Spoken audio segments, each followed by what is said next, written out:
Hello बच्चों, so let's read this question. The molecule MlX is planar with 6 pair of electrons around M in the valence shell. तो हमें बतानी है value of X यहाँ पे कितनी होगी and the options provided are 6, 2, 4 and 3. तो अगर हम बात करें MlX की, इस क्वेश्चन के की कॉन्सेप्ट की पहले हम बात करते हैं. So the key concept of the question would be molecule geometry, or we can say geometry of molecule.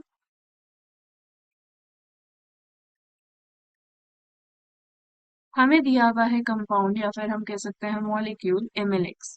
MlX की अगर हम बात करते हैं तो M में हमें दिए हुए हैं 6 pair of electrons which means 12 electrons present है.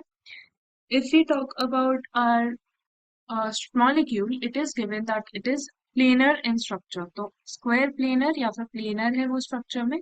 So if we talk about square planar structures में हमारे 6 pairs of electrons कैसे bifurcate होंगे? So 6 pairs of electrons में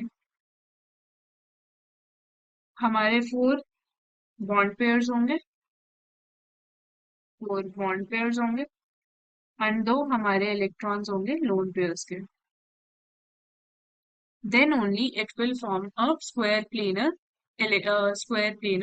structure. अगर हमारे 6 के 6 electrons bond pair हो गए, then it would form a tetrahedral structure, sorry, octahedral structure. So that is not possible. हमें इसमें बताया गया है that MlX is a planar structure. तो square planar के लिए तो हमारे पास 4 bond pairs होने चाहिए और 2 lone pairs होने चाहिए. तो हमारा structure somewhat ऐसा बन जाए like M, and then 4L is connected to it somewhat like this, and it consists of 2 lone pairs. So this compound is a square planar structure. Planar structure.